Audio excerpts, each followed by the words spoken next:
Welcome to the channel Stories of Slavery. Today's story is about Silas Bennett, an enslaved boy in 1877 who saved the plantation mistress from a wild bull. And what happened afterward shocked everyone who witnessed it. This is a tense and emotional story, so take a moment, breathe, and listen carefully. Before we begin, make sure to subscribe to the channel and write in the comments which city and country you're listening from. Your participation helps keep these stories remembered instead of buried. Let's begin. The blood was still warm on his back when they dragged him to the auction block for the second time in his life. Silas Bennett was 16 years old, and he had just learned the cruelest lesson of the American South, that saving a white woman's life could be a worse crime than letting her die. This is the story of a boy who spoke to animals better than he spoke to men, who committed the unforgivable sin of heroism in 1877 Georgia, and who transformed from the gentlest soul on the Callahan Plantation into something the night itself learned to fear. Georgia, 1877. The year the North gave up on the South. Federal troops had withdrawn 3 months earlier, ending what historians call Reconstruction and what white Southerners called occupation. In Washington, politicians shook hands over a compromise that abandoned 4 million freed people to the mercy of their former masters. Rutherford Hayes took the presidency, and the South took back its old ways. For people like Silas Bennett, freedom was a word that existed only on paper yellowing in some distant courthouse. His father, Moses Bennett, had signed what the white landowners called a sharecropping contract in 1868. Moses couldn't read the document he marked with an X, but the white man who held the pen assured him it was fair. The contract bound the Bennett family to work Henry Callahan's land until they paid off their portion of seed, tools, and the shack they lived in. The debt never got smaller, it only grew. Every harvest season, Moses would stand in the plantation office while Callahan's overseer, a narrow-faced man named Garrett, ran his finger down a ledger and announced the family owed more than they'd earned. The price of seed had gone up. The quality of cotton had gone down. There were fees for the mule, fees for the plow, fees for living on land that used to be worked by people who weren't paid at all. Silas had been born into slavery in 1861, too young to remember the war, but old enough to understand that the chains on his family now were made of paper instead of iron. They cut just as deep. The Callahan Plantation sat in the red clay hills of central Georgia, 3,000 acres of cotton fields, timber stands, and pasture land. The main house was a white columned structure that had survived Sherman's march by pure geography, standing proud on a rise that overlooked the worker quarters below. 73 families lived on Callahan land in 1877, all of them black, all of them bound by contracts they couldn't read and debts they couldn't pay. But Silas Bennett didn't spend his days in the cotton fields. He had a gift that even Henry Callahan couldn't ignore. The boy could speak to animals, not literally, of course. Silas didn't hear voices or receive messages from the spirit world, despite what some of the older workers whispered when they saw him calm a wild-eyed stallion with nothing but his hands and his voice. What Silas possessed was something rarer than magic, something that couldn't be taught or bought or bred into a person. It was pure empathy, an ability to read an animal's fear in the tension of its muscles, its rage in the flare of its nostrils, its pain in the way it held its weight. He moved among horses, cattle, and dogs like he was one of them, speaking their language of breath and posture and careful stillness. When Silas was 11 years old, Garrett had brought a new stallion to the plantation, a magnificent black Tennessee Walker that Callahan had purchased at auction in Atlanta for $200. The horse was beautiful and completely unmanageable. It had kicked 2 experienced handlers and bitten a third. Garrett was preparing to have the animal gelded and broken with the traditional methods employed throughout the South: rope, whip, and the systematic crushing of its spirit, until nothing remained but obedience born of terror. Silas had been mucking stalls when he heard the commotion in the paddock. He climbed the fence and watched the stallion rear and scream, eyes rolling white with terror. 3 men with ropes were trying to corner it against the back wall. The horse's fear was so thick Silas could almost taste it, metallic and sharp like blood in his mouth. He'd climbed into the paddock before he'd even thought about what he was doing, moving on pure instinct. The men shouted at him to get out, their voices harsh with anger and alarm, but Silas ignored them completely. He walked toward the stallion with empty hands and downcast eyes, making himself small, making himself safe, making himself into something that posed no threat. He didn't approach directly but at an angle, giving the horse space to move, space to choose, space to understand that flight was still an option. When he got within 10 feet, he started humming, a low, tuneless sound that came from deep in his chest, a vibration more than a melody. The stallion's ears swiveled toward him like compass needles finding north. Silas stopped moving and kept humming, letting the sound fill the space between them. He didn't look at the horse's eyes, knowing with the certainty of long experience that direct eye contact meant challenge in the animal world, meant threat, meant the possibility of violence. Instead, he watched its feet, its breathing, the gradual softening of the muscles in its neck as the terror began to drain away degree by degree. 5 minutes passed in absolute silence, except for that low humming. Then 10. The other men stood frozen against the fence, barely breathing, afraid to move and break whatever spell the boy was casting. The stallion took a step toward Silas, then another, its nostrils flaring as it caught his scent and found nothing there to fear. 15 minutes later, Silas had his hand on the horse's neck and was breathing in rhythm with the animal, their lungs rising and falling together like dancers moving to music only they could hear. The men with ropes stood watching, their mouths hanging open in disbelief at what they'd just witnessed. Henry Callahan himself had been watching from his position at the fence, having come down from the main house to check on the progress with his expensive new acquisition. He was a tall man, 53 years old in 1877, with iron gray hair and the bearing of someone who'd never questioned his right to command. He'd owned enslaved people before the war, and owned their labor still, just under a different name and a different system of accounting. He was not given to displays of emotion or surprise, but what he'd just seen had genuinely impressed him.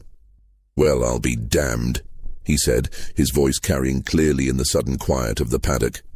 Boy's got the touch. Seen men work with horses for 40 years and never develop what that child just did natural. From that day forward, Silas Bennett became the Callahan Plantation's primary animal handler, pulled from the cotton fields where his parents and sisters still labored, and given sole responsibility for the horses, cattle, and the plantation's pack of hunting dogs. It was better work than picking cotton under the brutal August sun, though Silas was careful never to appear too happy about his position, never to show too much pride or satisfaction. Showing pleasure in anything was dangerous for a black boy in Georgia. Happiness could be taken away as quickly as it was given, and often was, just to remind you of your place in the order of things. Silas lived for the hours he spent in the stables and pastures, the early mornings and late evenings when he could work with the animals in relative peace. Animals made sense to him in a way that people never had, and probably never would. A horse didn't care about the color of your skin or the circumstances of your birth. A dog didn't change its feelings based on who was watching or what social rules might be violated by simple affection.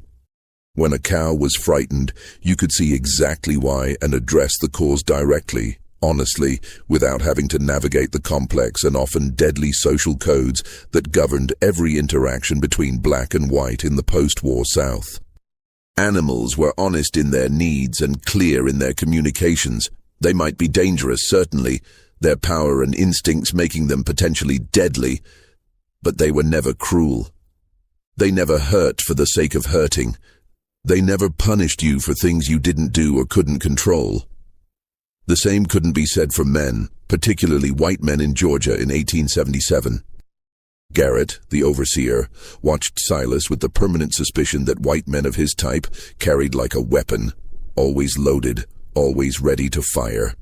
He was 34 years old, rail-thin from a constitution that couldn't seem to hold weight no matter how much he ate, with tobacco-stained teeth and a voice like rocks scraping together in a dry riverbed. Before the war, he'd been an overseer of enslaved people on a plantation in South Carolina. After the war, he drifted west to Georgia and found work overseeing sharecroppers. The only difference to him was paperwork and the fact that he couldn't legally kill the workers anymore, though the convict leasing system that had sprung up across the South provided workarounds for men who understood how the new system really worked. Garrett didn't like that Silas had a special position on the plantation. He didn't like that Henry Callahan sometimes spoke directly to the boy instead of going through proper channels and the established hierarchy. Most of all, he didn't like that Silas was good at something Garrett himself could never do, that the boy possessed a skill that couldn't be learned through violence or intimidation or the assertion of white superiority. "Boy's got ideas above his station," Garrett told the other white men who worked the plantation, the overseers and foremen who gathered in the equipment shed to drink whiskey and complain about the workers. "Thinks he's special because he can sweet-talk a horse. Needs to remember his place, remember what he is." But as long as Silas kept the animals healthy and productive, Callahan protected him from Garrett's worst impulses and his desire to cut the boy down to size. The plantation owner was above all things a practical man, more interested in profit than ideology. He'd paid good money for his breeding stock, hundreds and sometimes thousands of dollars for individual animals, and the Bennett boy kept them in prime condition. The horses never went lame under Silas's care. The cattle stayed fat and healthy. The dogs were loyal and well-trained, perfect for hunting the deer and wild pigs that roamed the Georgia forests. Silas understood with the clarity of someone whose life depended on it that his value was measured entirely in dollars and productivity, in the health of animals that were worth more than he would ever be.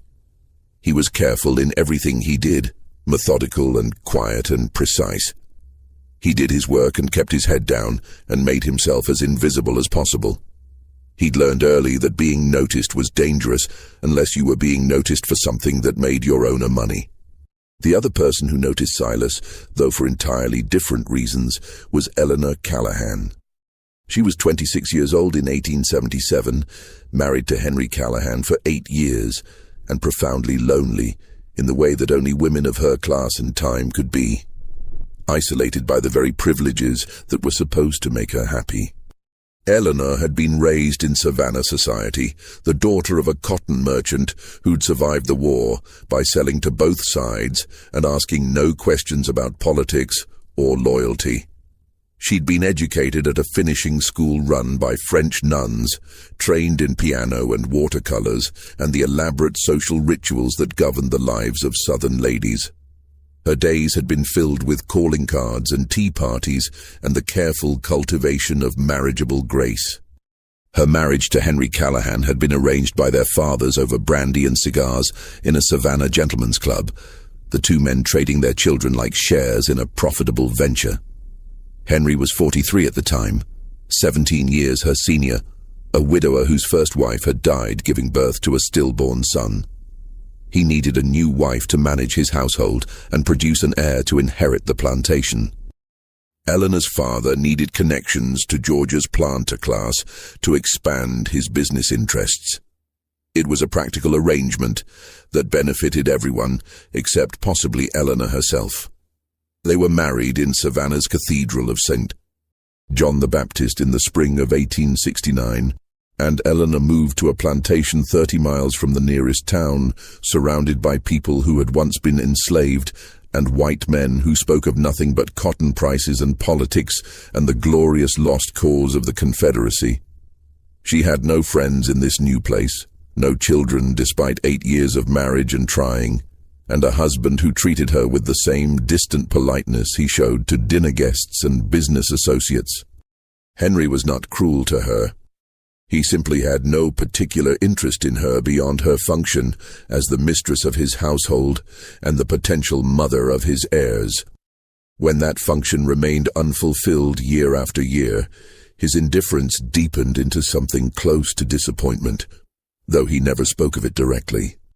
Eleanor spent her days supervising the house servants, arranging flowers in rooms no one visited, playing piano in an empty parlor where the music echoed off the walls, and looking out windows at a world she was forbidden to truly enter. Southern ladies of her class didn't work. They didn't have purpose beyond decoration and the hope of sons. She was a beautiful object in a beautiful house, carefully maintained and profoundly useless, and she was dying of it in ways that had no name and no cure. She'd first noticed Silas Bennett 3 years earlier in the summer of 1874, watching from the veranda as the boy worked with a particularly difficult mare in the training paddock. The mare had been abused by her previous owner, a man who'd lost the plantation in a card game and sold off his stock before the new owner could claim it. She would strike out with her hooves at anyone who approached, her eyes rolling white with remembered terror. But the Bennett boy had spent hours, then days, then weeks, just sitting in the paddock with her, not moving, barely breathing, simply being present until the mare got used to his existence. Eleanor had watched the entire process unfold over the course of a month, fascinated despite herself. She'd seen patience and gentleness in the way the boy moved, qualities that were rare in the harsh world of the plantation, where force and dominance were the primary currencies of interaction. She'd seen him succeed where grown men with whips and ropes had failed completely. She'd mentioned it to Henry once over dinner, the two of them sitting at opposite ends of a table designed to seat 20, eating in near silence as they did most nights. "That boy you have working with the horses is quite remarkable," she'd said, her voice sounding too loud in the quiet dining room. Henry had looked up from his roast beef, his expression mildly curious. "Which boy?" he'd asked. "The young one. Silas, I believe his name is," Eleanor had replied. "Oh, the Bennett boy. Yes, he's useful with the animals. Got a natural knack for it. Saves me money on veterinary bills and lost stock." That had been the extent of the conversation. Henry didn't encourage his wife to take interest in the workers, black or white. It wasn't proper for a lady to concern herself with such things beyond the household servants she directly supervised. But Eleanor continued to watch when Silas worked near the house, observing from her windows like a prisoner watching the free world beyond the bars. She never spoke to him directly. The social distance between a plantation mistress and a black worker boy was an unbridgeable canyon, carefully maintained by 1,000 unspoken rules that governed every aspect of Southern life. She simply observed from her elevated position and felt a strange envy for the purpose and skill she saw in his work, for the clear meaning his days seemed to have. At least the boy had something to care about, something that cared back in its way. At least he had a reason to wake up in the morning beyond the empty performance of respectability. Eleanor's life was composed entirely of surfaces and appearances, a carefully constructed facade behind which nothing of substance existed. She was 26 years old and already felt like a ghost haunting her own existence. The spring of 1877 brought unusual heat to Georgia, temperatures climbing higher and earlier than anyone could remember. By mid-April, the thermometer on the plantation's main porch was already reaching into the high 80s by midday, and the red clay earth cracked and dried like old leather. Water became precious. Tempers shortened. The heat made everything harder, turned simple tasks into ordeals, and brought out the worst in both animals and men. Henry Callahan had invested heavily in expanding his cattle operation over the winter, seeing opportunity where others saw only risk. Cotton prices were unpredictable, subject to the whims of northern textile mills and international markets, but beef was bringing good money from the growing cities of the South and the railroad connections that now ran through Georgia like veins carrying commerce. He'd purchased a prize breeding bull from a Texas rancher in February, an enormous longhorn that the seller claimed had sired 50 calves in 3 years and possessed the best bloodlines west of the Mississippi. The price had been steep, $300, but Callahan believed in the investment. Good breeding stock would pay for itself many times over. The bull arrived by railcar in early March, and it took 6 men with ropes and poles to unload it from the stock car at the depot. The animal was absolutely monstrous in size and temperament. It stood nearly 6 feet at the shoulder and weighed close to 2,000 pounds, with horns that spread 5 feet from tip to tip, their points as sharp as cavalry sabers. Its hide was a mottled pattern of brown and white, and its eyes were the color of old amber, filled with an intelligence that bordered on calculation, on conscious malevolence.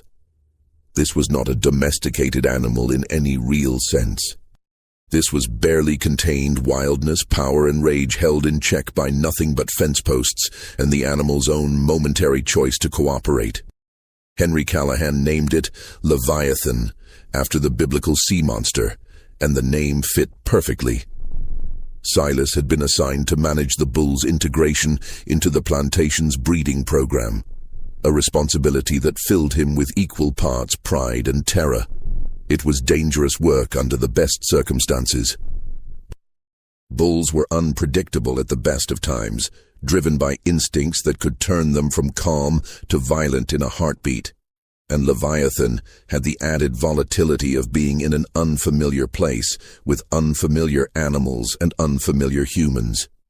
The first time Silas approached the bull's pen, Leviathan charged the fence with enough force to crack one of the thick oak support posts.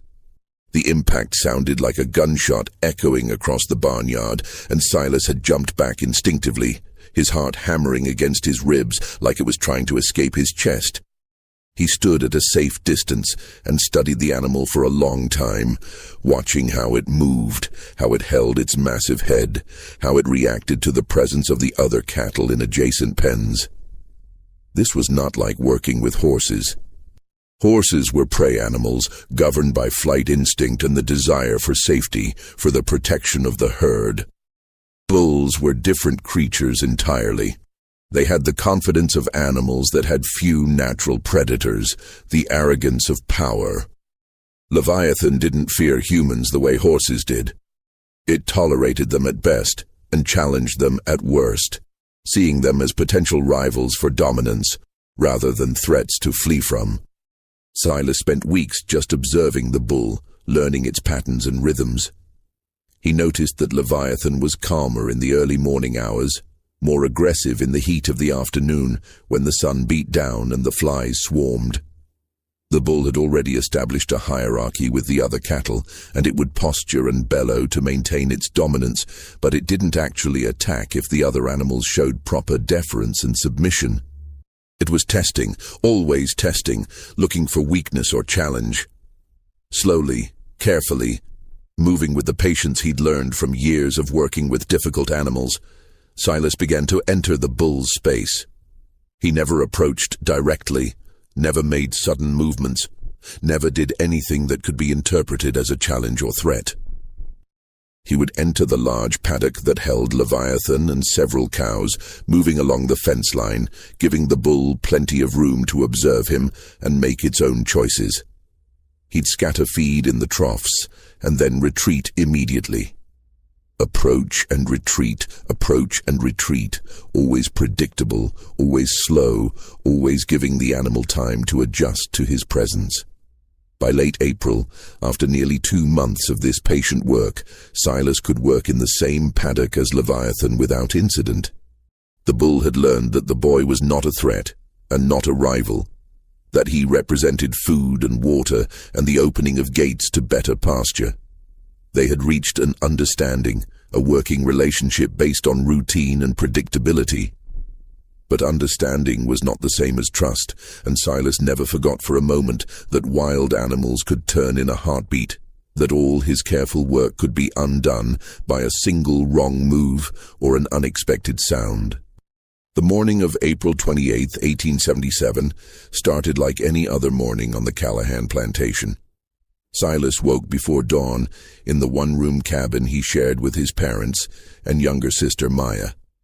The cabin was cramped and dark, with a dirt floor and walls made from rough-cut pine that had warped and shrunk over the years, leaving gaps that let in the cold in winter and the heat in summer. His father was already gone to the cotton fields, leaving before first light as he did every day during the growing season. His mother, Ruth, was stirring cornmeal mush over the small fire, preparing the only meal the family would eat until evening. The cabin smelled of smoke and fatigue, and the particular poverty that no amount of work could seem to lift. "You be careful with that devil bull today," Ruth said, as Silas pulled on his work boots, the leather cracked and stiff from age.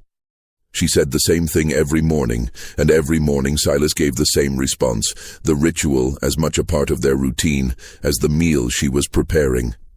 "Yes, Mama," he replied. "That animal ain't natural," Ruth continued, her voice low and worried. "Got the devil's own temper. I seen the way it looks at people. Ain't right.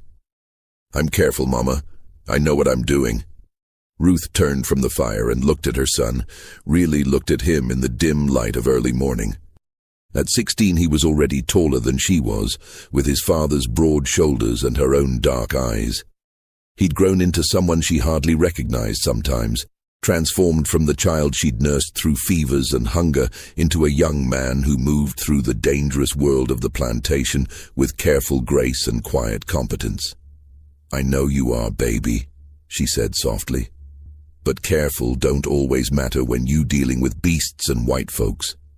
Both of them can turn on you for no reason at all, and there ain't nothing you can do but pray and run." Silas kissed his mother's cheek, feeling the papery texture of her skin, aged beyond her 38 years by work and worry and the grinding stress of never having enough. He headed out into the pre-dawn darkness, walking the familiar path from the quarters to the main complex of barns and stables.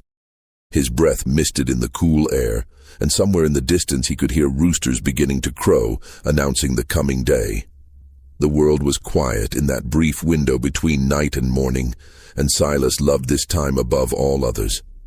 These were the hours when he had the animals to himself, when the white men were still sleeping off their whiskey, and the other workers were just beginning to stir. He could work in peace, moving through his routines without supervision or comment or the constant awareness of being watched and judged. Silas fed the horses first, as he always did, measuring out oats and hay with careful precision, checking water troughs to make sure they were full and clean, running his hands over legs and backs and necks to check for heat or swelling that might indicate injury or illness.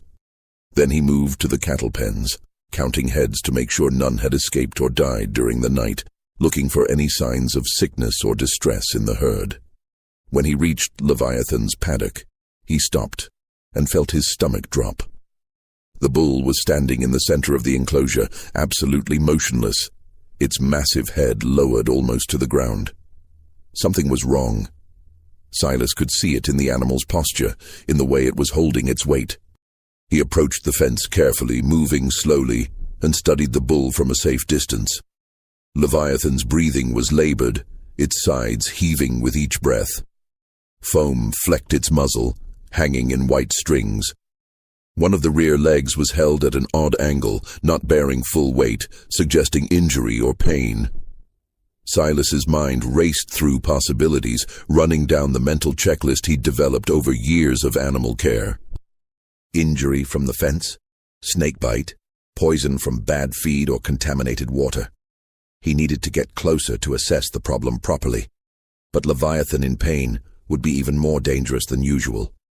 Injured animals were unpredictable, driven by survival instinct and fear rather than any kind of reason or learned behavior. Pain made them wild again, stripped away the thin veneer of domestication. Silas climbed the fence and dropped into the paddock, his boots hitting the dirt with a soft thud. The bull's head came up immediately, and those amber eyes fixed on him with an intensity that made his skin prickle with instinctive alarm. Leviathan took a lurching step forward, clearly favoring the injured leg, and released a low bellow that sounded like thunder rolling across the distant hills. "Easy now," Silas said softly, keeping his voice calm and level despite the fear crawling up his spine. "Easy, boy. I'm here to help you. Just let me see what's wrong." He moved slowly to the side, trying to get an angle where he could see the injured leg properly. As he moved, he kept talking, that same low, crooning tone he used with frightened horses, the words themselves meaningless but the tone carrying everything. The words didn't matter. They never did. The tone was everything. The emotion behind the sound. Leviathan tracked him with its head, muscles bunching beneath that mottled hide, preparing for something. Silas could see the problem now. There was a long, jagged gash on the bull's left rear leg, just above the hock joint. It looked fresh, probably from catching the leg on a broken fence board during the night, one of the hundreds of small maintenance issues that plagued any working plantation. The wound was bleeding, but not severely, a slow seep rather than an arterial flow. It needed to be cleaned and treated with one of the poultices Silas prepared from herbs and lamp oil, but it wasn't life-threatening. The problem was getting close enough to treat it without being killed in the process. "You got yourself hurt, didn't you, boy?" Silas continued his soft patter, taking another careful step forward. "We're gonna fix that, gonna make it better. But you got to let me help you. You got to trust me." He took another step forward, his hands extended and empty, showing the bull he carried no weapons, no ropes, nothing threatening. Leviathan exploded into motion without warning. The bull charged with a speed that seemed physically impossible for an animal that size, going from standing still to full attack in less than a second. One moment it was simply standing there, and the next it was a 2,000-pound missile of muscle and horn, heading straight for Silas with the clear intention of killing him. Silas ran for his life, sprinting toward the fence with every ounce of speed his 16-year-old body could produce. His boots slipped in the loose dirt of the paddock. He could hear the thunder of hooves behind him, could feel the heat of the bull's breath on his back, could hear the rasp of its breathing. He hit the fence at full speed and vaulted it in one desperate motion, tumbling over the top rail and landing hard on the other side, rolling through the dirt and coming up gasping for breath. Leviathan hit the fence a half-second later with enough force to splinter two of the thick oak rails. The bull's horns punched through the wood like it was paper, missing Silas's previous position by mere inches. The animal bellowed its rage and frustration, pawing the ground, tossing its massive head. The injured leg seemed completely forgotten in the fury of the moment. Silas lay in the dirt, his heart trying to hammer its way out of his chest, his breath coming in ragged gasps. That had been close. Too close. He'd nearly been killed, and only blind luck and youth and the split-second timing of his vault had saved him. "Boy, what the hell's going on here?" Garrett's voice cut through the morning air like a knife. The overseer was striding across the yard from the direction of his quarters, pulling his suspenders up over his undershirt, his face already twisted with anger, even before he knew what had happened. Anger was Garrett's default state, the baseline from which all other emotions departed and to which they always returned. Silas got to his feet quickly, brushing dirt from his clothes. "The bull's injured, sir. Cut his leg on something in the night. He's agitated and dangerous." Garrett looked at the damaged fence and the bellowing Leviathan beyond it, then turned his narrow-eyed gaze back to Silas. "You antagonize that animal?" he demanded. "No, sir. I was just trying to check the injury to see how bad it was." "Don't look like checking to me," Garrett interrupted, spitting a stream of tobacco juice into the dirt near Silas's feet. "Looks like you got him riled up and nearly got yourself killed. Mr. Callahan paid $300 for that bull. He finds out you've been mistreating his stock. There'll be hell to pay." "I wasn't mistreating him, sir. I was trying to help." "Don't sass me, boy." Garrett's hand moved to the coiled whip on his belt, a casual gesture that carried volumes of threat. The whip was always there, always within reach, a constant reminder of the violence that underpinned every interaction. "You go on and get the other animals fed. I'll deal with the bull myself, get some real men to handle it proper." Silas wanted desperately to explain that Leviathan was injured and frightened. that approaching him now would be dangerous for anyone regardless of their color or experience, that the bull needed time to calm down before anyone tried to treat the wound. But he knew better than to argue with Garrett. Arguing only made things worse, only gave the overseer an excuse to escalate, to assert his authority through violence. Silas ducked his head in the posture of submission that had been beaten into him over 16 years and moved away quickly, heading toward the horse stables. Behind him, he heard Garrett calling for other men to help with the bull, his voice harsh and commanding. The day grew hotter as the sun climbed higher in the sky, the temperature rising degree by degree until the air itself seemed to shimmer and warp. By 10 in the morning, the thermometer on the plantation's main porch was already reading 92 degrees, and there wasn't a breath of wind to provide relief. The plantation moved at the slower pace that heat demanded, men seeking shade where they could find it, animals standing listless in their pens with their heads down. Henry Callahan had business in town and had left early in his carriage, taking his driver and his account books to meet with the banker about loans for the coming season. That left Garrett in charge of the plantation, a situation that made everyone nervous, black and white alike. The overseer had a mean streak that Callahan's presence usually kept in check, but when the boss was away, Garrett's true nature came out to play. Eleanor Callahan was in the main house, trapped in the prison of her corset and petticoats, and the 3 layers of clothing that propriety demanded even in killing heat. She'd spent the morning reviewing household accounts with Bessie, the head house servant, going over expenditures for candles and soap and flour in a ritual that served no real purpose beyond filling the empty hours. The tedium of it, combined with the oppressive temperature, had given her a vicious headache that pounded behind her eyes like a hammer on an anvil. She decided to take a walk through the gardens before lunch, hoping that movement and fresh air might ease the pain, though the air outside was hardly fresh, just hot and still and heavy.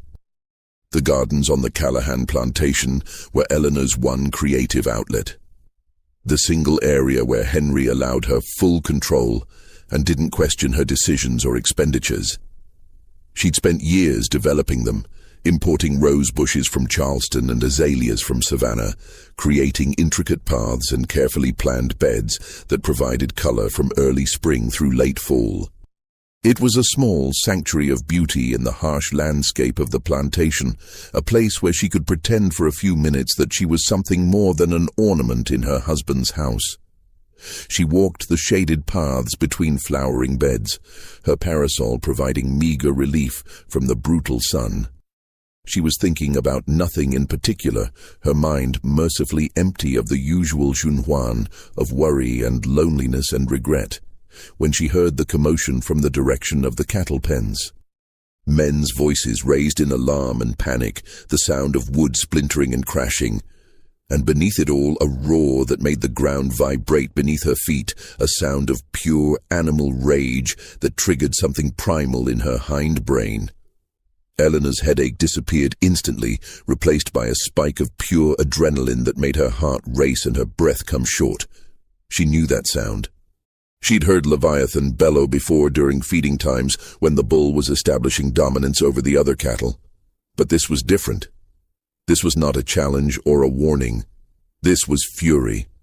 She should have returned immediately to the house, should have sent Bessie to find out what was happening while she waited in the safety and propriety of the parlor. A lady had no business near the working areas of a plantation, and certainly no business near agitated livestock. But curiosity and boredom, and 8 years of stifling constraints, pushed her forward instead of back. She walked toward the cattle pens, staying on the path that ran along the eastern fence line, partially hidden from direct view by a row of magnolia trees that provided blessed shade. She reached a gap in the trees and looked through at the scene unfolding in the main yard. What she saw was absolute chaos. Leviathan was free in the main workyard, having apparently broken through the weakened section of fence that his earlier charge had damaged. The bull was in full fury, its injured leg apparently not hindering its movement at all. 4 men with ropes were trying to corner it against the barn wall, but the animal was having none of it. As Eleanor watched from her hidden position, Leviathan charged one of the men, a field hand whose name she didn't know. The man barely managed to dive behind a water trough, his body hitting the dirt hard. The bull's horns caught the wooden trough and flipped it like it weighed nothing, sending 100 gallons of water spraying across the yard in a glittering arc. This was madness. The men were going to get killed. And then Eleanor's attention was drawn to a 5th figure, separate from the men with ropes, standing near the horse stable with something in his hands. It was Silas Bennett, shirtless in the heat, holding a wooden bucket. Eleanor watched as the boy took a step toward the rampaging bull, then stopped, his entire body tense with indecision. He looked toward the men, toward the bull, clearly trying to decide something, calculating odds and possibilities. Then he started walking forward, the bucket held in front of him, his posture deliberately non-threatening, his movements slow and predictable. What was the boy doing? Eleanor felt her breath catch in her throat as she watched Silas move closer to the enraged bull. Garrett saw him too, and his voice cracked across the yard like a whip. "Boy, you get back! This ain't your concern!" But Silas ignored him completely, his attention focused entirely on Leviathan. He kept walking forward, with that strange confidence Eleanor had seen him use with difficult animals before. That quality of absolute calm that seemed to radiate from him like heat from a stove. The bucket swung slightly in his hands, and Eleanor could see now that it was filled with feed, the grain catching the sunlight. The bull saw him coming and wheeled to face this new challenge, this small figure approaching when everything else was running away. Leviathan lowered its massive head, those 5-foot horns pointing forward like the lances of cavalry soldiers preparing to charge. Foam dripped from its muzzle, and its eyes were wild, showing white around the amber irises. "Silas, no!" The shout came from one of the other workers, a man Eleanor didn't recognize, his voice high with fear. But the boy kept walking as if he hadn't heard, as if the entire world had narrowed down to just him and the bull. He was talking now. Eleanor could see his lips moving, though she couldn't hear the words over the general commotion and the thundering of her own heartbeat in her ears. He was maybe 20 feet from the bull now, then 15, the distance closing with each careful step. Leviathan pawed the ground with one massive hoof, throwing up clouds of red Georgia dust that hung in the still air. The animal's entire body was tensed like a spring wound, too tight, every muscle visible beneath that mottled hide. 10 feet now. Silas set the bucket down on the ground with careful deliberation and took 2 steps backward, his hands held out to the sides, empty and open, showing he carried no weapons, posed no threat. The bull stared at the boy with an intensity that seemed almost human in its focus, almost conscious in its calculation. And Eleanor realized with a strange detachment that she was watching someone who might be about to die. And she couldn't look away, couldn't move, couldn't even breathe properly. The tension stretched like a wire pulled too tight, like a string on a violin tuned past its breaking point. The entire yard had gone silent, every man frozen in place, afraid to move and break whatever spell was holding the scene together. Even the other animals seemed to sense something, the horses in the nearby stable going quiet, the chickens in their coop stopping their constant clucking. Then Leviathan took a step forward, not a charge, just a step, a single placement of one massive hoof, then another. The bull moved toward the bucket, its eyes still fixed on Silas, watching for any sign of threat or deception. Another step. The distance closed to 8 feet, then 6. The massive head lowered toward the bucket and the bull began to eat, its teeth grinding the grain with a sound like millstones. The men with ropes stood absolutely frozen, their mouths hanging open, afraid to breathe too loudly and break the moment. Silas took another careful step backward, then another, creating distance while the bull was distracted and focused on the food. He was letting Leviathan calm down while occupied with eating, using the animal's own instincts to diffuse the situation. It was working. Eleanor released a breath she didn't know she'd been holding, felt the tension in her shoulders begin to ease slightly. And that's when everything went catastrophically wrong. One of the men with ropes, perhaps thinking the moment was right to secure the bull, perhaps simply panicking and acting without thought, threw his loop toward Leviathan's horns. The rope sailed through the air and slapped across the bull's face with a sound like a hand striking flesh. Leviathan exploded out of the bucket with a roar that Eleanor felt in her bones, a sound of pure betrayed rage. The bull charged, not toward the man with the rope who was already scrambling backward, but toward the nearest target, the figure that had been slowly retreating. Toward Silas. The boy tried to run, but he was too close, had sacrificed distance for the sake of calming the animal. Leviathan covered the gap in 2 enormous strides, its head lowering, those massive horns swinging up in a motion designed by millennia of evolution to gore and toss and kill. Silas jumped to the side at the last possible second, his body moving with the reflexes of youth and desperation. The horn caught his shirt and tore it clean off his body, the fabric shredding like paper, but miraculously didn't touch skin. He hit the ground hard and rolled, scrambling on hands and knees to get away, to put distance between himself and death. The bull wheeled for another pass, murder in its amber eyes, and Eleanor Callahan did something that changed the course of 3 lives forever. She screamed. It was a high, piercing sound of pure terror that cut through the chaos like a knife through silk, carrying across the yard with shocking clarity. She hadn't meant to make any sound at all, had been simply watching in frozen horror, but the scream tore itself from her throat without conscious thought or permission. Leviathan's head swiveled toward the new sound, the bull's attention shifting instantly from the boy on the ground to this new stimulus. The animal saw movement in the magnolia trees, something white and moving among the green shadows, something that fled. Eleanor's scream had been instinctive, but her flight was pure panic, the product of millions of years of prey evolution kicking in and overriding all rational thought. She turned to run back toward the house, back to safety, but her skirts tangled around her legs and her parasol fell from nerveless fingers. Behind her, close enough that she could feel it in the ground beneath her feet, she heard the thunder of hooves. The bull was coming for her. Leviathan crashed through the magnolia trees like they were grass, like they were nothing more than minor obstacles in the way of its rage. Branches snapped and bark flew in all directions, and leaves rained down like green snow.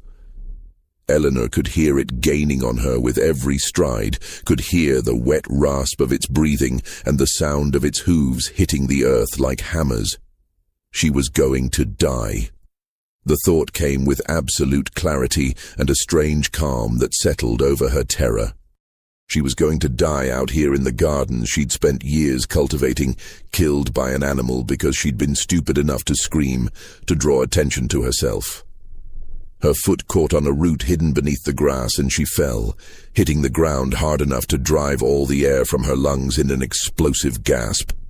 She rolled onto her back instinctively, some part of her wanting to see death coming rather than take it in the back, and saw 2,000 pounds of rage bearing down on her.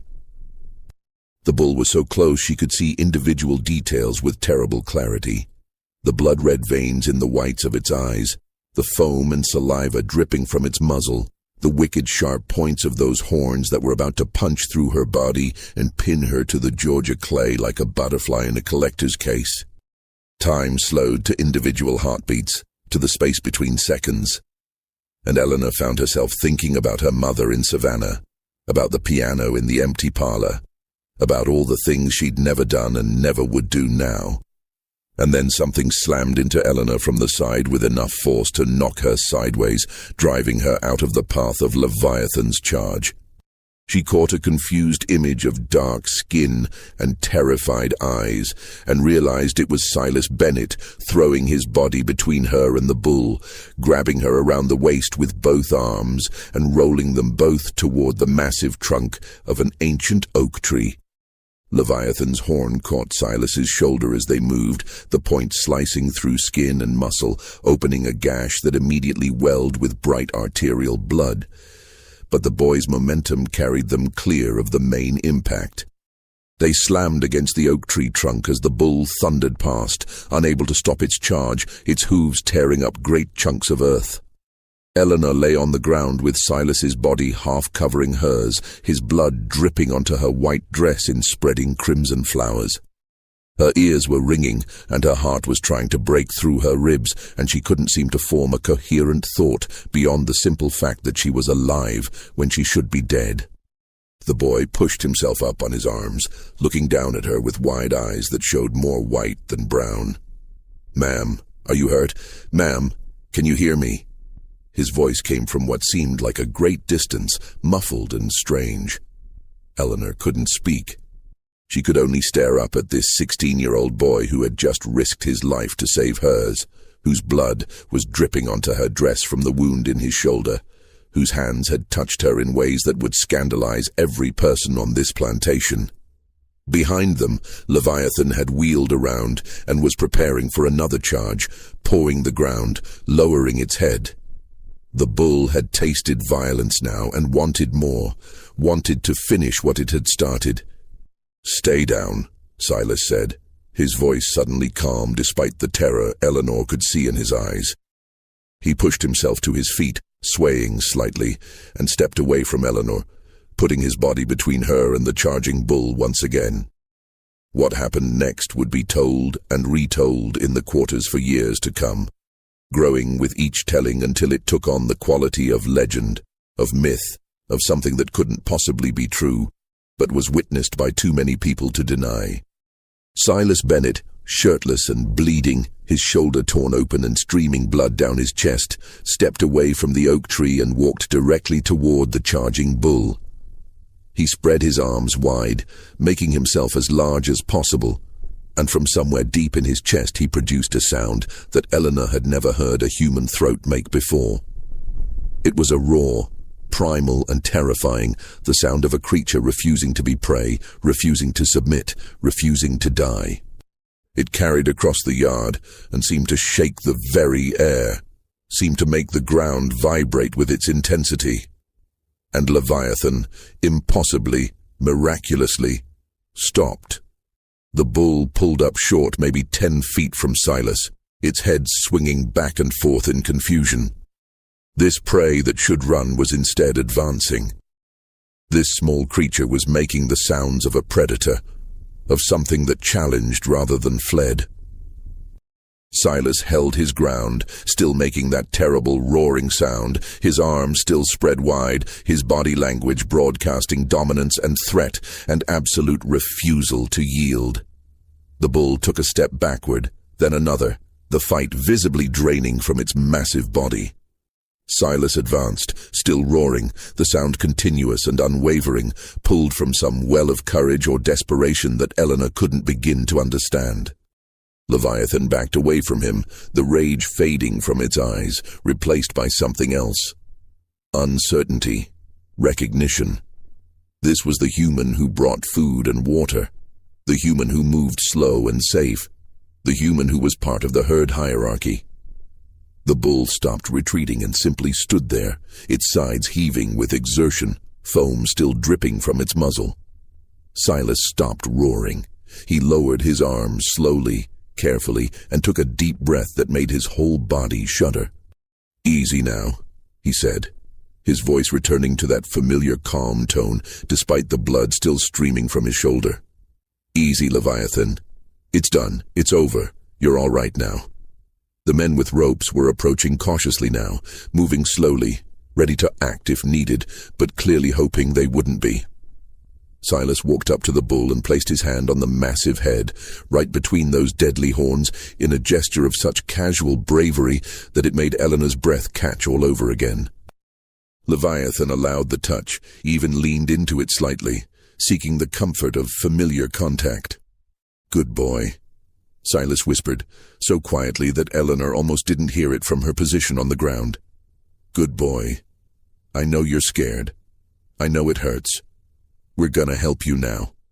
He turned to look back at Eleanor, still on the ground by the oak tree, her white dress stained with dirt and blood, her hair fallen from its careful arrangement, her entire body shaking with reaction to what had just happened.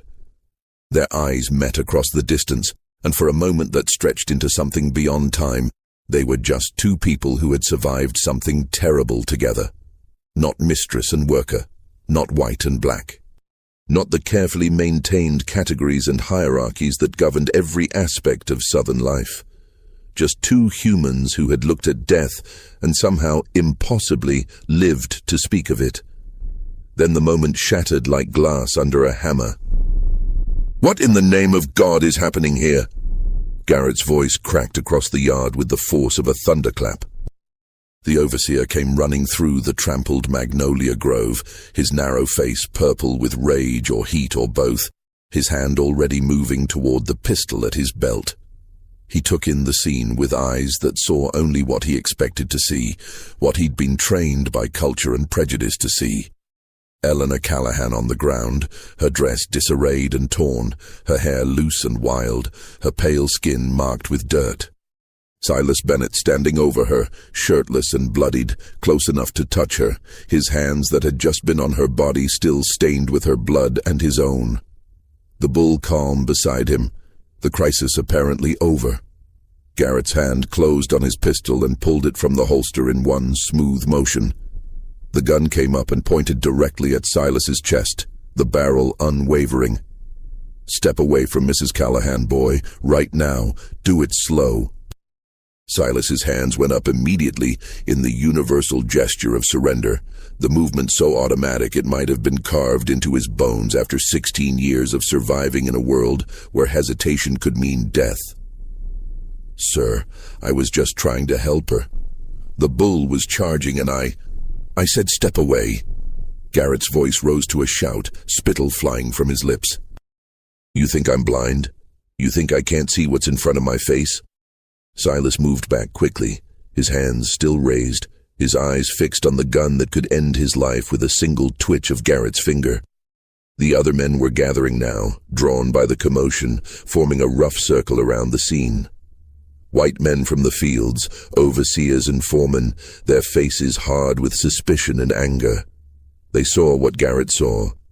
They drew the same conclusions. Garrett crossed to Eleanor and offered his hand, pulling her to her feet with exaggerated gentleness, making a show of his concern. "Mrs. Callahan, are you injured? Did he hurt you? Did that boy put his hands on you?" Eleanor was shaking, the shock and terror of the last few minutes catching up with her all at once, making her legs weak and her thoughts scattered. She opened her mouth to explain that Silas had saved her life, that the boy was a hero who deserved gratitude and reward, that he'd risked everything to protect her from the bull. The words were right there, formed and ready to speak. But before she could get them out, she saw something that made them die in her throat, like flowers touched by frost. More men were arriving now, pulled from their work by the noise and excitement, forming an ever larger circle around the scene. White men with sun-weathered faces and hard eyes, men who'd fought for the Confederacy and lost, men who'd owned other human beings and resented bitterly that they couldn't anymore. They were looking at Silas Bennett with expressions that Eleanor recognized from her years in the South, from countless social gatherings and conversations. They saw what Garrett saw, a black boy and a white woman in a compromising position, her dress torn and stained with blood, his hands that had touched her body. The truth didn't matter to these men. The actual events of the last 10 minutes didn't matter. What mattered was the story they would tell, the conclusion they had already reached before asking a single question, before seeking any explanation. Eleanor felt the weight of that collective gaze like a physical thing pressing down on her shoulders. She understood in that instant, with a clarity that was almost painful, what her silence would mean for Silas Bennett. But she also understood, with equal clarity, what the truth would mean for her. If she told them what really happened, she would have to admit she'd been near the cattle pens when she had no business being there. She would have to admit that her scream had provoked the bull's charge, that she was responsible for the chaos and danger. She would have to admit that a black boy had touched her, had grabbed her around the waist, had pressed his body against hers, had held her in his arms, even if only for seconds, and only to save her life. Even in gratitude, even in testimony to his heroism, the mere description of those facts would ruin her in ways she couldn't fully articulate, but understood instinctively. The other plantation wives would whisper about it at their social gatherings, their fans fluttering in front of their faces as they discussed in hushed tones how Eleanor Callahan had been handled by a Negro boy. Society would judge her, would find her somehow complicit, somehow to blame for allowing herself to be in a position where such a thing could happen. Her reputation, the only currency she possessed in this world, would be shattered by the truth more surely than by any lie. And Henry. What would Henry think, knowing that his wife had been held in a black boy's arms, had felt his hands on her body? Would he believe it was innocent, necessary, heroic? Or would some part of him wonder, would some whisper of doubt poison their already distant marriage? Eleanor looked at Silas and saw the boy's eyes pleading with her silently to speak, to tell them what had actually happened, to save him the way he'd saved her. She looked at Garrett, at the other white men pressing closer, at the gun still pointed at Silas's chest. She looked down at her own trembling hands, stained with the boy's blood that he'd shed protecting her. And Eleanor Callahan, daughter of Savannah society, wife of a plantation owner, keeper of all the rules that governed her narrow and carefully circumscribed life, made her choice. It wasn't a conscious decision so much as a surrender to forces larger than herself, to the weight of social expectations and the fear of consequences she couldn't control. "I was walking in the gardens," she began, her voice barely above a whisper, each word feeling like a stone she was swallowing. "And the bull. It came through the trees. It frightened me terribly. Not exactly a lie, but not the truth either. The truth bent and twisted to protect herself while throwing Silas to the wolves." Garrett's eyes narrowed, sensing something unspoken, some crack in the story he could wedge open. "Did this boy touch you, ma'am? Did he put his hands on you?" "Say no," a voice screamed in Eleanor's head. "Just say no, and this can all be over. Deny it happened and save him." But if she said no, how would she explain the blood on her dress? How would she explain being on the ground, disheveled and terrified, with Silas standing over her? The men had seen them. They'd drawn their conclusions. Denying the obvious would only make her look like she was hiding something worse. Eleanor's voice broke and she hated herself for it, hated the weakness, hated what she was about to do. "He startled me." 3 words. Just 3 simple words. Not an accusation exactly. Not a direct claim that he'd done anything wrong, but not a defense either. Not the testimony that could save him. 3 words that hung in the air like a noose waiting for a neck. "He startled you," Garrett repeated slowly, his voice dripping with satisfaction and a kind of vicious triumph. He turned to look at Silas with an expression of pure malice. "You hear that, boy? You startled Mrs. Callahan. What were you doing getting close enough to startle her?" "No, sir. I was trying to help her. The bull was charging right at her, and I pushed her out of the way." Silas's voice was desperate now, pleading, trying to make them understand.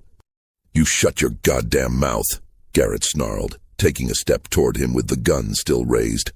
"I saw you standing over her with my own eyes. Saw you with your filthy hands on her. You got some explaining to do, and it better be good. The bull was charging. I was trying to save her life." Silas's voice rose in desperation and fear, the careful deference and submission cracking under the weight of injustice. Garrett's pistol came up higher, the barrel now pointed directly at Silas's face. "I said shut your mouth. You think we're stupid? You think we don't know what we saw? You were standing over a white woman with your hands on her body. Now I don't care what story you want to tell, but that's what happened." Eleanor wanted to speak. The words were there, crowding her throat, demanding to be said. He saved my life. He's a hero. He did nothing wrong. But her throat had closed completely. Her voice was gone, stolen by fear and social conditioning and the terrible weight of consequences. She stood there mute, a spectator to a tragedy of her own creation, watching as her silence condemned a boy who had risked everything to protect her. The other white men had moved closer now, forming a tight circle around Silas, cutting off any possibility of escape. The boy stood in the center with his hands still raised, blood still running down his chest from the wound in his shoulder that he'd gotten saving Eleanor's life. He looked at Eleanor one more time, his eyes holding no anger or accusation, just a terrible understanding that made her want to weep. He knew what her silence meant. He knew what was coming, and he knew there was nothing he could do to stop it. "Get a rope," Garrett said to one of the men, his voice calm now, businesslike, the voice of a man who'd done this before and would do it again. "We're going to sort this out proper once Mr. Callahan gets back from town. Until then, we make sure this boy don't run off or try anything else stupid." They bound Silas's hands behind his back with rough hemp rope, tying the knots so tight his fingers went numb within minutes. They marched him across the yard toward the old whipping post that still stood near the equipment shed. A thick post of seasoned oak that had been sunk deep into the ground during the days when such things were legal and ordinary and considered necessary for the maintenance of discipline. It was still used occasionally for the worst offenses, though now it was done quietly, without the public spectacle that had characterized the antebellum period. Eleanor watched them lead him away, his bare back straight, despite everything, his head held high. She wanted to run after them, to explain, to make this right, to undo the terrible thing her silence had done, but her legs wouldn't move, her voice wouldn't work. She stood frozen in place like a statue, a monument to cowardice and self-preservation. Bessie appeared at her elbow, the older woman's face grave with understanding and something that might have been pity. "Mrs. Callahan, let's get you inside now. Get you cleaned up and proper. You've had a terrible fright." Eleanor let herself be led back to the house like a child, up the front steps, through the grand entrance hall, up the sweeping staircase to her bedroom. Bessie helped her out of the ruined dress, brought warm water in a porcelain basin and soft cloths to wash away the dirt and blood. "Don't you worry about none of this, ma'am," Bessie said quietly as she worked, her dark hands gentle on Eleanor's pale skin. "It'll all get sorted out. Mr. Callahan will handle it when he gets back." But Eleanor couldn't stop worrying. She moved to the window, still in her undergarments, and looked out over the plantation grounds. Through the wavy glass, she could see the whipping post.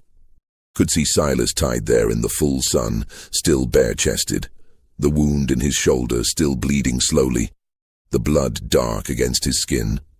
"Don't you look at that, ma'am," Bessie said gently, trying to guide Eleanor away from the window with soft hands on her shoulders. "That ain't nothing for you to see, ain't nothing you need to concern yourself with." But Eleanor couldn't look away. This was her doing. Her silence had put him there. The least she could do was witness what came next, was bear the weight of watching what her cowardice had wrought.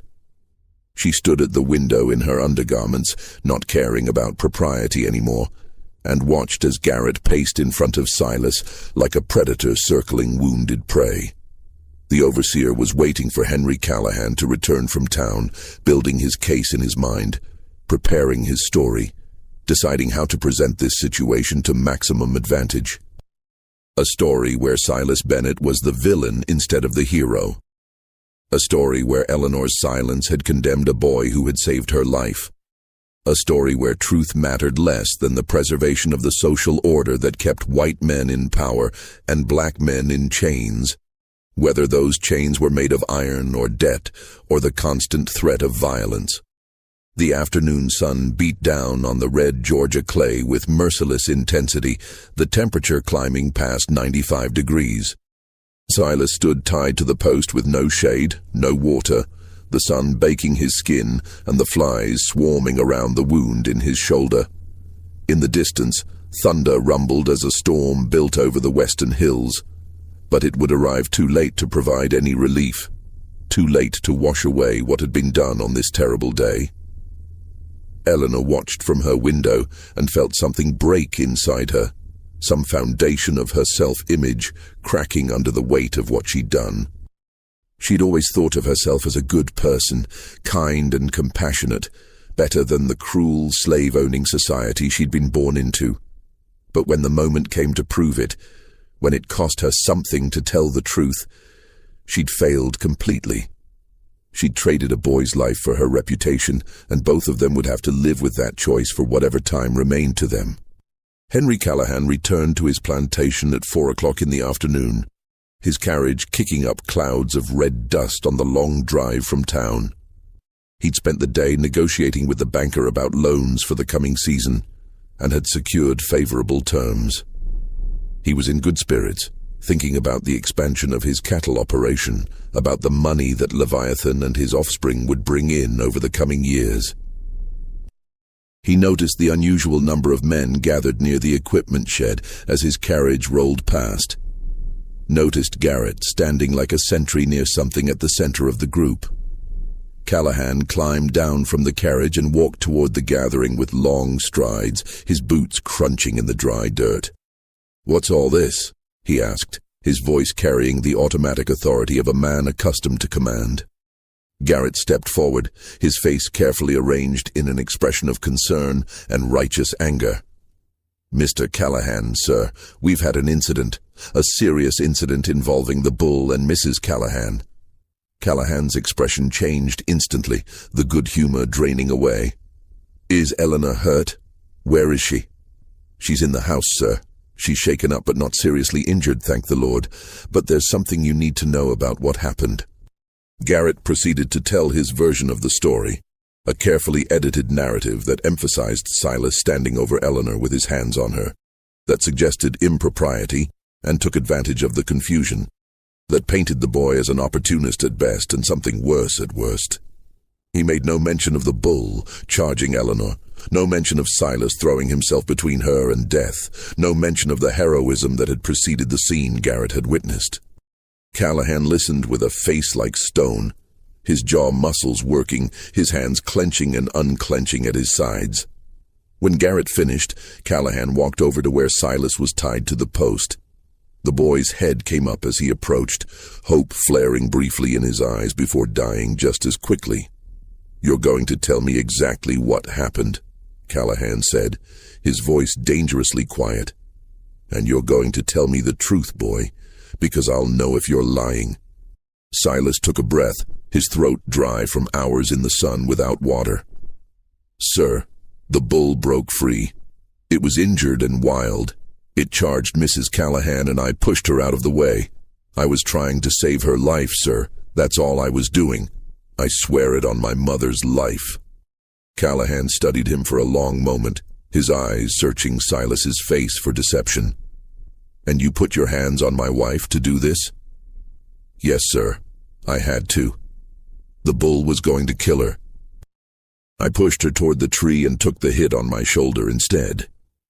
Silas's voice was steady despite his fear, speaking truth with the clarity of someone who had nothing left to lose. Callahan looked at the wound on Silas's shoulder, clearly from a horn strike, the kind of injury that supported the boy's story. He turned to Garrett. "You saw this happen?" "I saw him standing over her after, sir, with his hands on her. She was on the ground, her dress all torn up. He was shirtless and bleeding all over her." Garrett's voice was firm, stating facts while implying conclusions. "Did you see the bull charge her?" Callahan asked. Garrett hesitated for just a fraction of a second. "No, sir. I came running when I heard the commotion. But I saw what I saw after." Callahan turned back to Silas. "My wife, what did she say about what happened?" Silas's face twisted with something that might have been pain or might have been bitter understanding. "She said I startled her, sir." "Did you?" "Not on purpose, sir. I was trying to save her life." Callahan stood there for a long moment, clearly turning the situation over in his mind, weighing competing stories and trying to arrive at the truth. He was a practical man, not given to hasty decisions that might cost him valuable property. Silas was useful to him, saved him money, kept his expensive animals healthy. But Eleanor was his wife, and there were social codes that had to be maintained regardless of practical considerations. "Garrett, cut him down," Callahan finally said. Garrett's face registered surprise. "Sir?" "I said cut him down. I'm not going to beat a boy for saving my wife's life, regardless of what it looked like." Garrett's face went red with suppressed anger, but he moved to obey, pulling a knife from his belt and sawing through the ropes that bound Silas to the post. The boy's arms fell to his sides and he swayed slightly, his legs weak from standing in one position for hours. "Thank you, sir," Silas said quietly. "I wasn't finished," Callahan cut him off. "I believe you probably did save Eleanor's life. I believe that's what happened based on the evidence. But you put your hands on a white woman, boy. You touched my wife. And regardless of the reasons, regardless of the circumstances, that can't stand. Not here. Not in Georgia in 1877. Silas's face went gray as he understood what was coming. "Sir, please." "I'm selling your contract to the Dade Coal Company," Callahan continued, his voice businesslike now, discussing a transaction. "They've got a convict leasing operation up in the hills. They're always looking for strong young workers. You'll work off your father's debt to me in the mines instead of on the land. Consider yourself lucky that's all I'm doing." The convict leasing system. Silas had heard about it in whispers from other workers, had heard the stories of men who went into the mines and never came out, who died in darkness and were buried in unmarked graves. It was slavery by another name. Legal, because the workers were technically convicts serving out sentences or working off debts. The mines killed men slowly through lung disease or quickly through cave-ins and accidents. The companies worked their leased convicts to death because they had no investment in keeping them alive, could always get more to replace the ones who died. "Please, Mr. Callahan," Silas found his voice, desperation making him brave or foolish enough to beg. "Please don't send me there. I'll work harder. I'll do anything. I won't never go near the house again. Please, sir." "The matter's decided," Callahan said flatly. "You'll leave tomorrow morning. Garrett will make the arrangements." He turned and walked back toward the main house, his boots raising small clouds of dust with each step, leaving Silas standing there with Garrett and the other white men. The overseer's face split in a cruel smile. "Looks like you're going down into the dark, boy. Hope you like the smell of coal dust and the feel of a pick in your hands. Because that's all you're gonna know from here on out."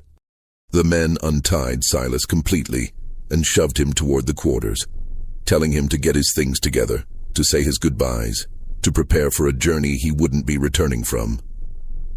Silas walked back to the cabin he shared with his parents and sister, his legs moving automatically while his mind struggled to process what had just happened. He'd saved a woman's life, and been condemned to a living death for it. He'd done the right thing and lost everything. Ruth was in the cabin when he arrived, preparing the evening meal, and the wooden spoon fell from her hand when she saw his face. "Silas, baby, what happened? Your shoulder?" "They're sending me to the mines, Mama," Silas said quietly, his voice hollow. "Mr. Callahan's selling my contract to the coal company." Ruth's hand went to her mouth, her eyes filling with tears. She knew what that meant. Everyone knew what that meant. "No," she whispered. "No, baby. No." "What did you do?" "I saved Mrs. Callahan's life," Silas said. And then the story came pouring out of him, the bull and the charge and Eleanor on the ground, and his desperate attempt to protect her. "I did the right thing, Mama. I did what anyone would do. And this is what I get for it." Ruth pulled him into her arms, careful of his injured shoulder, and held him while he finally broke, while 16 years of holding everything in came pouring out in shaking sobs. "This world ain't right," Ruth said quietly, rocking him like she had when he was small. "This world ain't fair and it ain't right. But you listen to me, Silas Bennett. You did the right thing. You hear me? You saved that woman's life, and that makes you a hero, no matter what they do to you after." Moses came home from the fields an hour later and took the news in grim silence, his face aging 10 years in the space of a minute. Maya, just 13 years old, cried into her mother's skirts. They sat together in that small cabin as the sun set, and the storm that had been building all day finally broke, rain hammering on the roof like nails being driven into wood. Silas would leave in the morning, would be taken away in chains to the Defied Coal Company mine 40 miles north in the hills. He would descend into the earth and might never see daylight again, might never see his family again. All because he'd been brave enough to save a life. That night, Silas lay awake on his pallet and stared at the ceiling while rain poured down outside. He thought about Leviathan, about the bull's amber eyes and the understanding they'd reached. He thought about animals, and how they could be dangerous but were never cruel, never punished you for things you didn't do. He thought about Eleanor Callahan and the look in her eyes when she'd chosen her reputation over his life. And he thought about the darkness waiting for him in the mines, about the years of slavery by another name that stretched out ahead of him. Something changed in Silas Bennett that night. Something fundamental shifted in the foundation of who he was. The boy who believed in doing right, who believed in helping others, who believed in the basic goodness of people. That boy died in the darkness of the cabin while the storm raged outside. What remained was something harder, something that understood the world's true nature, something that would survive whatever came next and remember every detail of the injustice done to him. The morning came too quickly, gray and still raining. Garrett arrived with 2 other white men and a set of iron shackles. They chained Silas's wrists and ankles, the metal cold and heavy, and loaded him into a wagon like cargo. Ruth and Moses and Maya stood in the rain watching, their faces streaming with water and tears. Silas looked back at them as the wagon pulled away, memorizing their faces, storing every detail in his memory because he didn't know if he'd ever see them again. The wagon rolled through the plantation gates and onto the road north toward the mountains, toward the mines, toward a darkness that would last for 2 years and transform whatever remained of Silas Bennett into something new. The Defied Coal Company mine was a wound in the earth, a series of shafts and tunnels driven deep into the Georgia hills in search of the coal seams that had been discovered there in the 1850s. The mine operated on the convict leasing system, paying the state and local authorities for the labor of men convicted of crimes, or increasingly black men arrested on trumped-up charges or sold by landowners to work off debts. It was slavery continued under a different name, legal because the workers were technically criminals, profitable because the company had no obligation to keep them alive or healthy. The convicts were worked 12 hours a day in the darkness, breathing air thick with coal dust, their bodies bent and broken by the labor. They slept in wooden barracks that were freezing in winter and stifling in summer. They were fed barely enough to keep them upright. When they died from cave-ins or lung disease or simple exhaustion, they were buried in a field behind the barracks and replaced with new workers. Silas arrived at the mine in late April and descended into the earth for the first time in May of 1877. The darkness was absolute, broken only by the dim light of the oil lamps they carried. The air was thick and hard to breathe, tasting of dust and damp and something organic that might have been decay. The walls pressed in from all sides, and the only sounds were the constant drip of water, the scrape of picks against coal, and the labored breathing of men working themselves to death. The boy who had spent his life under open sky, who had worked with animals in sunlight and fresh air, who had known freedom of movement even in bondage, that boy was buried in the darkness of the mine. What emerged was something new. Silas learned quickly that survival in the mine required a different set of skills than survival on the plantation. Here, physical strength mattered more than social navigation. The ability to swing a pick for 12 hours straight, to carry heavy loads through cramped tunnels, to ignore pain and exhaustion and the slow suffocation of the dust in your lungs. These were what kept you alive. He also learned that the men around him were different from the workers on the plantation. Many were genuine criminals, violent men who'd killed or raped or stolen and found themselves sentenced to the mines. Others were like him, victims of the new laws that made it illegal for black men to be unemployed or to change jobs without permission or to speak disrespectfully to white people. All of them were desperate. All of them were angry. And all of them understood that the world above ground didn't care if they lived or died in the darkness. Silas made himself strong in those 2 years. He worked until his body was transformed from that of a 16-year-old boy into that of a man carved from stone and hardened by suffering. His shoulders broadened from swinging the pick. His hands became calloused so thick they were almost like leather. His lungs adapted to breathing air that would have killed him in his first week if he hadn't forced his body to adjust. But more than his body, his mind transformed. The Silas who had believed in doing right, who had tried to help others, who had saved Eleanor Callahan's life and been punished for it, that version of himself was systematically dismantled in the mines. He watched men die around him and felt nothing. He saw acts of cruelty and violence and learned to commit them himself when necessary for survival. He discovered that the empathy that had made him so good with animals was a liability among men, that caring about others just gave them power to hurt you. He learned to be hard. He learned to be cold.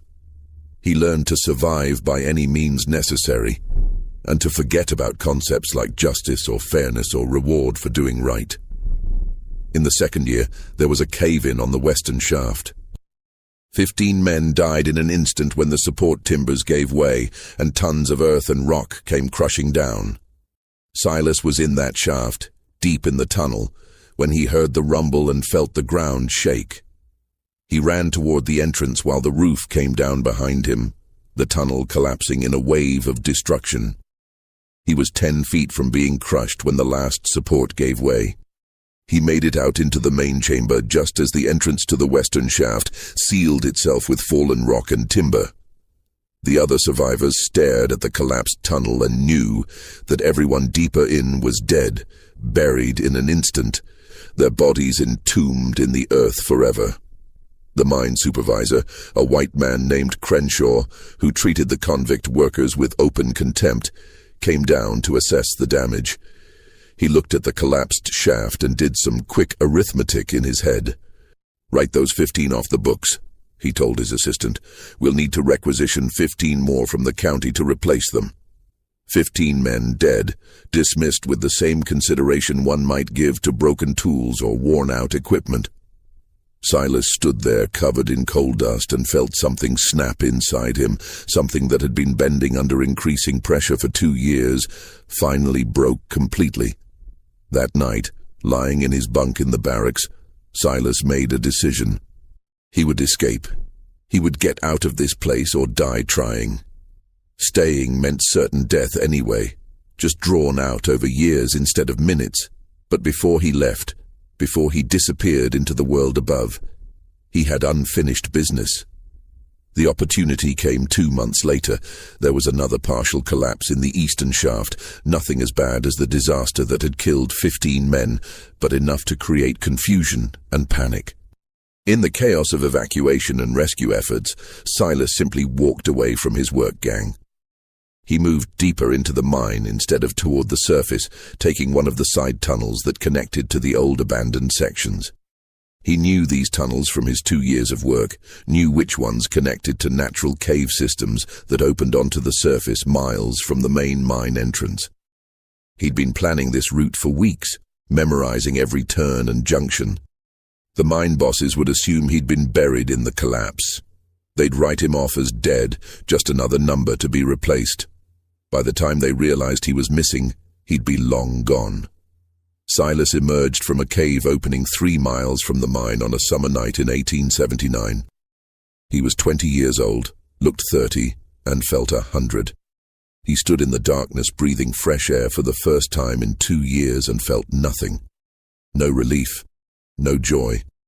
Just a cold clarity about what he needed to do next. He traveled only at night, moving south through the Georgia hills toward Callahan's plantation. It took him 5 days, stealing food from farms, avoiding roads and settlements, becoming a ghost moving through the landscape. He was unrecognizable as the boy who'd left. His body had been transformed by 2 years of brutal labor into something powerful and dangerous. His face had hardened into planes and angles that showed nothing of what he was thinking. His eyes had changed most of all, becoming flat and cold, showing no more emotion than stones. When he finally saw the Callahan plantation in the distance, saw the white columns of the main house catching the moonlight, he felt only one thing. Not anger, exactly. Something colder than anger. Something that had been growing in the darkness of the mine, fed by every injustice and every death and every moment of suffering. A need for balance, for accounts to be settled, for the world to be shown what it had created. Silas didn't approach the plantation during the day. He waited in the forest, watching the rhythms of the place, seeing what had changed and what had stayed the same. He saw his father in the fields, older and more bent than before. He saw his mother hanging laundry, moving like every motion hurt. He saw Maya, 15 now, working in the garden, and he saw Eleanor Callahan, still walking in her gardens, still trapped in her beautiful prison. He felt nothing looking at her. The hatred he'd expected wasn't there, just cold calculation. She'd made her choice 2 years ago. Now he would make his. He also saw Leviathan, still the pride of Callahan's herd, still massive and dangerous and beautiful in his way. The bull was older now, moving a bit slower but still dominant, still feared. Silas watched the animal and remembered the understanding they'd once shared, the connection between his mind and the bull's. He wondered if that connection still existed. He was about to find out. Silas entered the plantation on a night when heavy clouds covered the moon, making the darkness nearly absolute. He moved like a shadow among the buildings, heading not for the main house but for the stables and cattle pens. The animals sensed him coming. The horses stirred in their stalls, whickering softly. The cattle moved restlessly, but they didn't panic.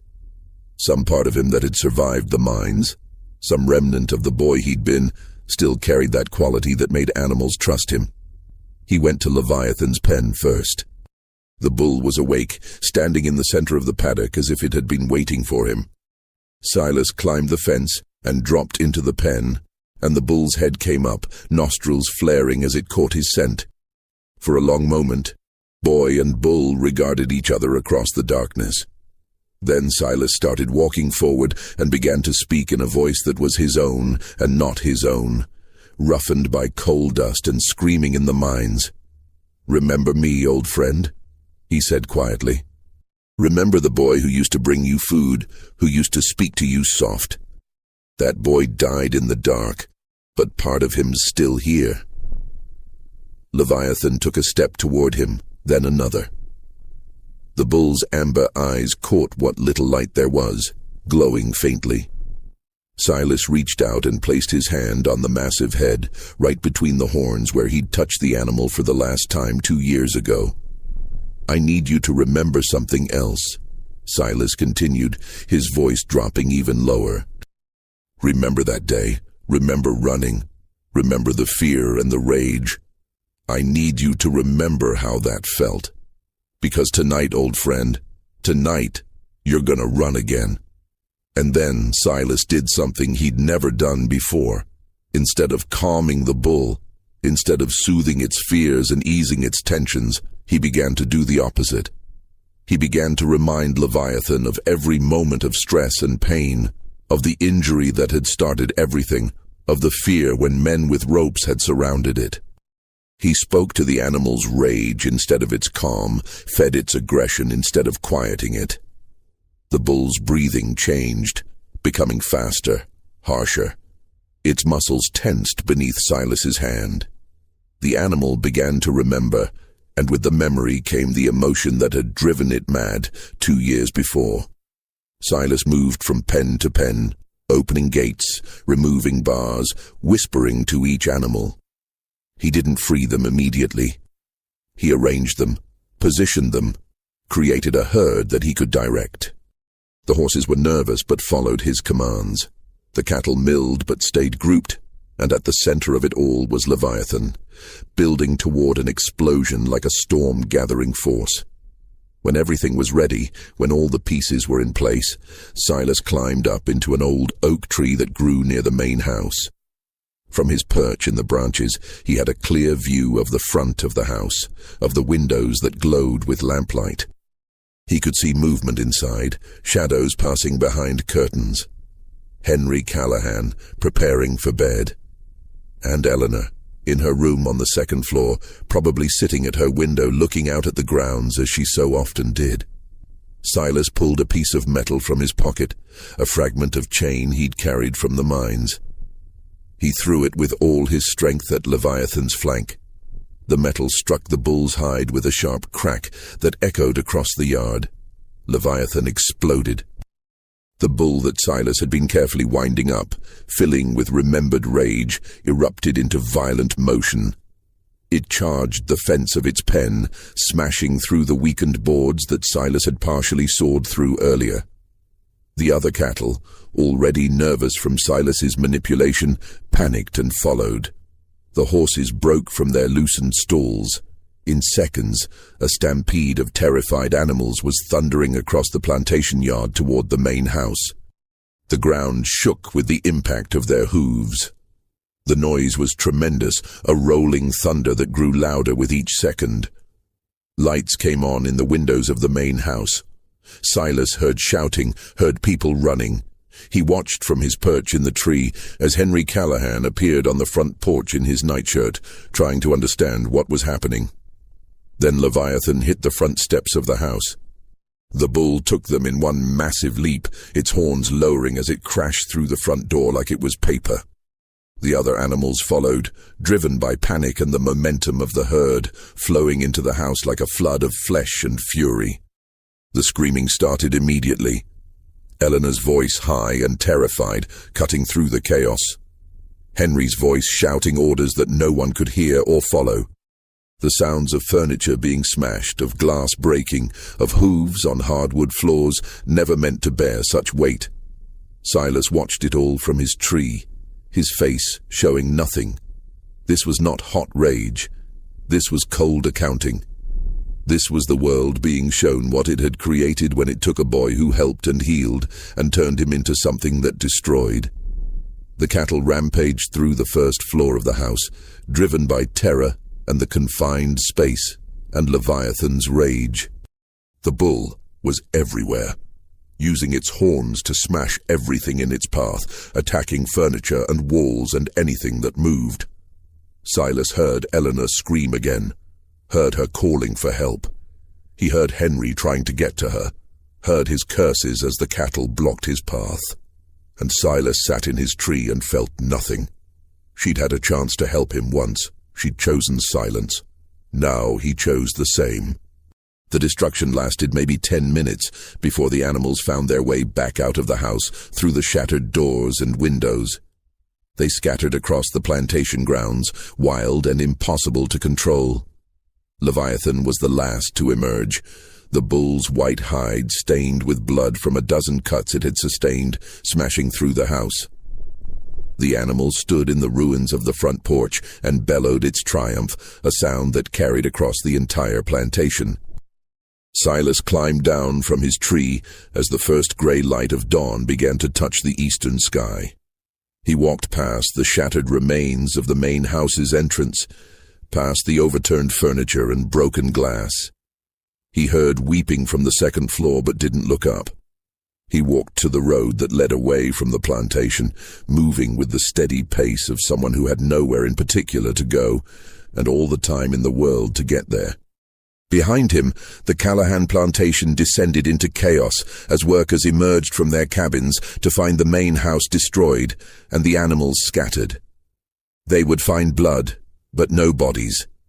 Eleanor and Henry had survived, physically at least. But their world, their carefully ordered existence, lay in ruins. Silas Bennett walked away from the plantation as the sun rose behind him, casting his shadow long and dark across the Georgia clay. He had become what the world made him. A boy who loved animals had been transformed into something the night itself feared. A gentle soul had been crushed and reformed into an instrument of revenge. He disappeared into the world, becoming a ghost, a legend, a story told in whispers in the quarters of other plantations. Some said he died in the mountains. Others claimed they'd seen him years later, living wild in the forests, surrounded by animals that obeyed his every command. Still others said he'd gone north, disappeared into the anonymity of the cities where a black man could vanish and never be found. The truth was simpler and sadder. Silas Bennett lived for 30 more years, working various jobs under various names, never staying in one place long enough to form connections or draw attention. The capacity for connection had been burned out of him in the mines, leaving only the shell of a man who moved through the world without touching it or being touched by it. He died in 1909 in a boarding house in Atlanta, alone in a rented room, his body found only when the landlady noticed the smell. There was no funeral, no mourning, no one to remember the boy who'd once been able to speak to animals with just his voice and his hands. The only thing found among his belongings was a piece of rope, carefully preserved, the same rope that had bound him to the whipping post on the day his life ended and his long dying began. Eleanor Callahan lived until 1923, 46 more years after that terrible night when the animals destroyed her home. She and Henry rebuilt the house and their lives, but something fundamental had broken that could never be repaired. She never had children. She never left the plantation again. And on certain nights when the wind was right, she would wake from dreams of amber eyes and thundering hooves, dreams where a boy with blood on his shoulder looked at her with eyes that held only the terrible weight of understanding. She carried the weight of what her silence had done for the rest of her life, a burden that grew heavier with each passing year until it crushed her spirit as surely as the mines had crushed Silas Bennett's. This is the story of a boy who saved a life and lost his own. A story of heroism punished and cruelty rewarded. A story of how the systems of oppression that defined the American South after Reconstruction created monsters from saints and called it justice. Silas Bennett's name is not in any history book. There's no monument to mark where he lived or died. But his story echoes across the years as a reminder of the terrible cost of a society built on inequality and violence, where saving a life could be the most dangerous thing you could do, and where silence in the face of injustice could destroy both the victim and the perpetrator in different but equally complete ways. The plantation where it all happened is gone now, reclaimed by the Georgia earth. The mine where Silas suffered is sealed and abandoned. But the story remains, passed down through generations, a ghost story that's all the more terrifying for being true.